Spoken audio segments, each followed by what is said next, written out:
નમસ્કાર મિત્રો, અમારી યુટ્યુબ ચેનલ આવો ભક્તિ સત્સંગમાં આપ સૌ ભક્તજનોનું હાર્દિક સ્વાગત છે. તો ભક્ત મિત્રો, હિન્દુ ધર્મમાં એકાદશીના વ્રતનું અનંત પુણ્ય માનવામાં આવ્યું છે. પરંતુ જ્યારે 3 વર્ષે એકવાર આવતો પવિત્ર પુરુષોત્તમ માસ ચાલી રહ્યો છે, ત્યારે તેના એકાદશીનું મહત્વ હજારો ગણું વધી જાય છે. અધિક માસના શુક્લ પક્ષમાં આવતી આ પરમ કલ્યાણી એકાદશીને પદ્મિની એકાદશી કહેવામાં આવે છે. એવું માનવામાં આવે છે કે આ એકાદશીનું વ્રત કરવાથી અને તેની પવિત્ર કથા સાંભળવાથી મનુષ્યના જન્મના પાપ ધોવાઈ જાય છે અને તેને ભગવાન વિષ્ણુના પરમધામ એટલે કે વૈકુંઠની પ્રાપ્તિ થાય છે. સ્વયં ભગવાન શ્રી કૃષ્ણએ પાંડવોને આ વ્રતનો મહિમા સંભળાવ્યો હતો. તો ચાલો આપણે સૌ સાથે મળીને પ્રભુ પુરુષોત્તમનું સ્મરણ કરીને આ પદ્મિની એકાદશીની પરમ પવિત્ર અને ચમત્કારી વ્રત કથા સાંભળીએ. તો આપણી ચેનલ પર તમે નવા હોય તો ચેનલને આજે સબસ્ક્રાઇબ કરી લેજો, જેથી કરીને આવા અવનવા ધર્મ ભક્તિના વિડીયો આપ સુધી પહોંચતા રહે. બોલો પ્રભુ પુરુષોત્તમ લાલની જય. ઓમ નમો ભગવતે વાસુદેવાય નમઃ. હવે મિત્રો આપણે પદ્મિની એકાદશીની કથા સાંભળીશું. યુધિષ્ઠિરે પૂછ્યું, હે શ્રી કૃષ્ણ, અધિક એટલે કે પુરુષોત્તમ માસના શુક્લ એટલે કે સુદ પક્ષની જે એકાદશી છે તે એકાદશી શું છે, તેનું નામ શું છે, તેમજ તેનું વિધિ વિધાન કયું છે તે આપ મને જણાવો. ત્યારે શ્રી કૃષ્ણ ભગવાન બોલ્યા, અધિક માસના સુદ પક્ષની એકાદશીનું નામ પદ્મિની એકાદશી છે. તે દિવસે જેણે ઉપવાસ કર્યો હોય તે વૈકુંઠ ધામમાં જાય છે. તે મહાપવિત્ર અને પાપોને નાશ કરનારી છે. તે ભોગ અને મોક્ષરૂપ ફળ આપનારી છે. હે રાજન, તેની વ્રત વિધિ હું તમને કહું છું, તે તમે સાંભળો.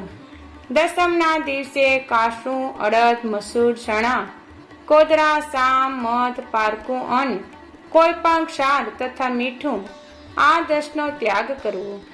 તે દિવસે હવિષ્રાન એટલે કે સાત્વિક અનાજ જમવું. દસમના દિવસે જમીન ઉપર કંઈ પણ પાથર્યા વગર સૂવું અને બ્રહ્મચારી રહેવું. 11ના પ્રાતઃકાળમાં કાળજીથી મળ ત્યાગ કરી દાંતણ ન કરવું, પણ બા કોગળા કરી પવિત્ર થઈ જવું એટલે કે સ્નાન વિધિ કરવી. સ્નાનમાં વિધિપૂર્વક ગાયનું સાણ, માટી, તલ, દર્ભ લઈ પવિત્ર થઈને આંબળાના શૂર્ણ વડે શરીરના બધા ભાગે સ્નાન કરવું. પછી સફેદ અને પવિત્ર અખંડ વસ્ત્ર પહેરવું. તે પછી રાધિકા સહિત શ્રી હરિની પૂજા કરવી, તેમજ પાર્વતી સહિત ભગવાન શંકરનું પૂજન કરવું. પછી તેમની સમક્ષ ભક્તિપૂર્વક નૃત્ય કરવું. આ દિવસે નિસલોક સાથે વાતચીત ન કરવી, તેઓનો સ્પર્શ પણ ન કરવો, જૂઠું બોલવું નહીં, સત્ય જ બોલવું, રજસ્વલા સ્ત્રીને અડકવું નહીં, બ્રાહ્મણ કે ગુરુની નિંદા ન કરવી. પુરુષોત્તમ એટલે અધિક માસના આ પક્ષની એકાદશી નિર્જલા કરવી. અગર જરપાન કે દૂધ પીને પણ કરી શકાય. ફરાર પણ કરવી નહીં. ગીત વાદન સાથે સૂર્યોદય સુધી જાગરણ કરવું. સવારે સ્નાન કરી શ્રી હરિની પૂજા કરવી. પછી વિધિ પ્રમાણે બ્રાહ્મણોને જમાડવા, બ્રાહ્મણોને દાન આપવું. પછી શ્રી કૃષ્ણએ આ એકાદશીની કથા કહી તે સંભળાવવી જોઈએ. કૃતવીર્યના પુત્ર સહસ્ત્રાર્જુને રાવણે કેદખાનામાં નાખ્યો હતો. તે જોઈ રાવણના પિતા પુલસ્ત્યે રાજા સહસ્ત્રાર્જુનને પ્રાર્થના કરીને રાવણને છોડાવ્યો હતો. આ સાંભળી નારદજીએ તે વેળા મુનિશ્રેષ્ઠ પુલસ્ત્યને પૂછ્યું. રાવણે ઇન્દ્ર સહિત સર્વ દેવોને જીતી લીધા હતા અને રાવણ યુદ્ધ કરવામાં કુશળ હતો, છતાં સહસ્ત્રાર્જુને તેને કેવી રીતે જીત્યો હતો? નારદનું એ વચન સાંભળી પુલસ્ત્ય મુનિએ આ પ્રમાણે કહ્યું હતું. હે પુત્ર નારદ, કાર્ત્યવીર્ય સહસ્ત્રાર્જુનની વૃત્તાંત હું તને કહું છું તે સાંભળ. હે બ્રાહ્મણ, પૂર્વે ત્રેતા યુગમાં મહિષ્મતી નગરીમાં ઘણો જ મોટો કૃતવીર્ય નામે રાજા હતો. એ હેહય વંશી રાજાઓના કુળમાં જન્મ્યો હતો.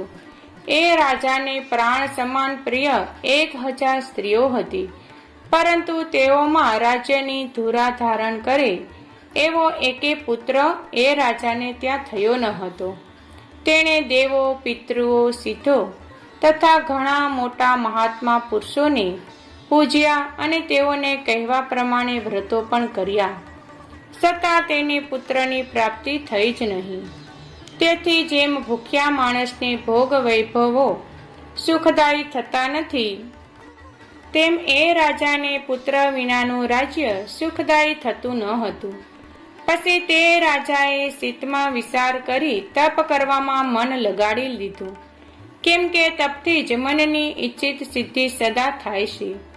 એમ વિચાર કરી સારા મંત્રીને એ વાત જણાવી ઘર તથા રાજ્ય તેને સોંપી પોતાની મુખ્ય પત્ની સાથે વલ્કલ વસ્ત્રો અને જટા ધારણ કરી વનમાં જવા તૈયાર થયો.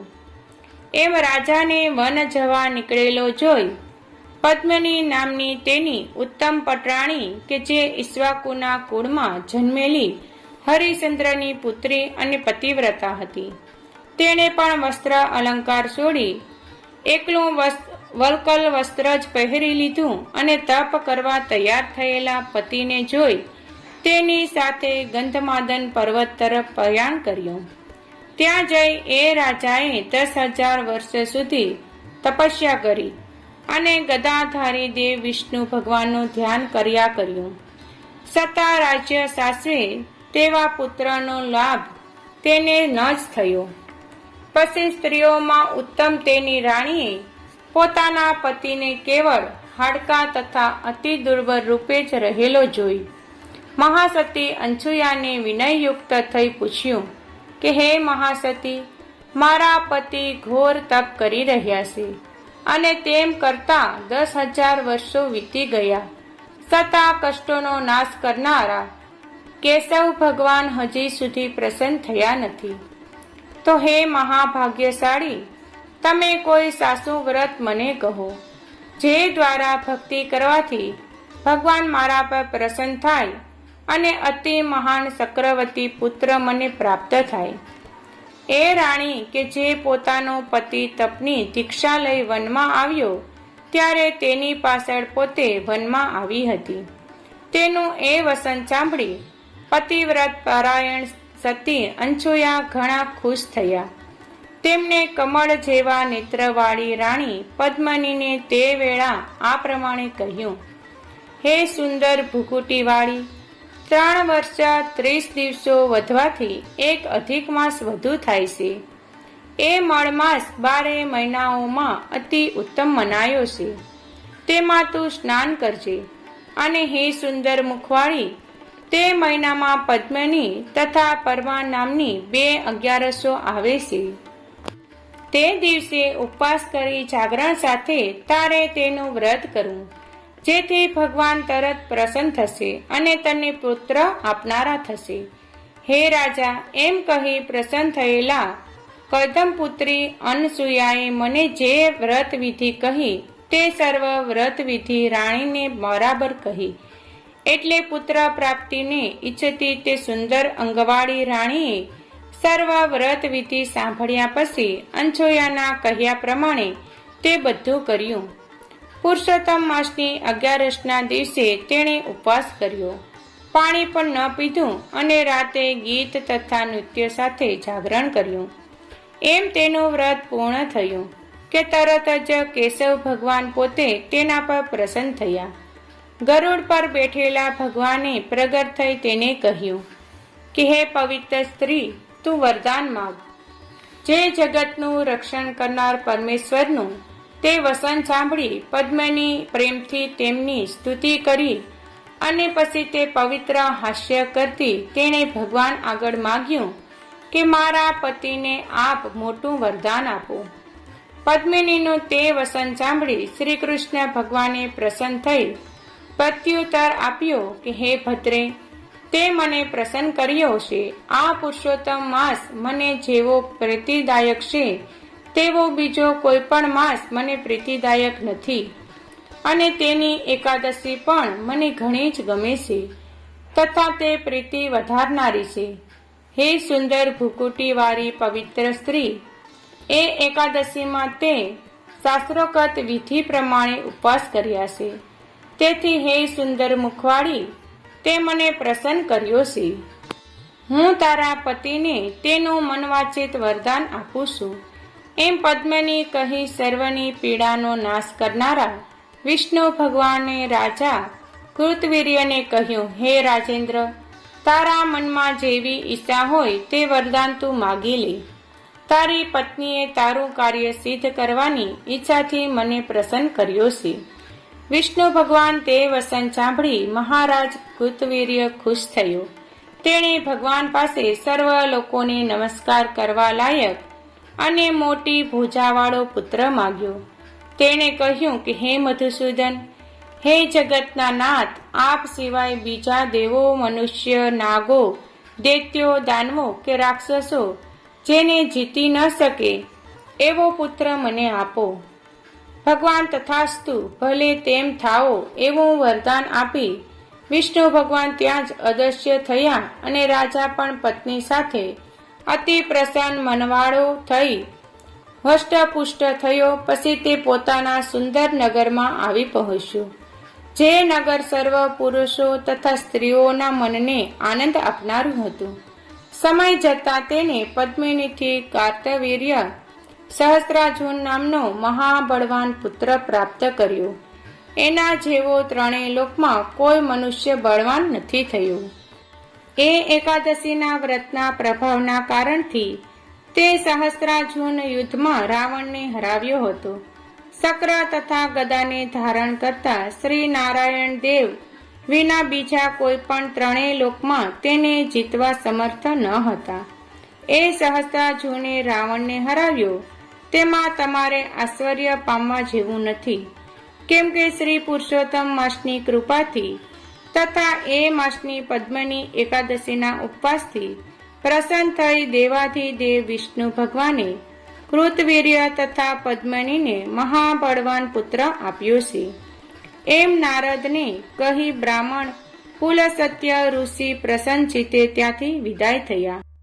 તો મિત્રો, આ વિડીયોમાં આપણે પદ્મિની એકાદશીની વિધિ જાણી, તેની કથા સાંભળી. વિડીયો પસંદ આવ્યો હોય તો લાઈક કરજો, કોમેન્ટમાં જય શ્રી કૃષ્ણ જરૂર લખજો. હવે નવા વિડીયો સાથે મળીશું, ત્યાં સુધી સૌને જય સિયારામ, જય શ્રી કૃષ્ણ.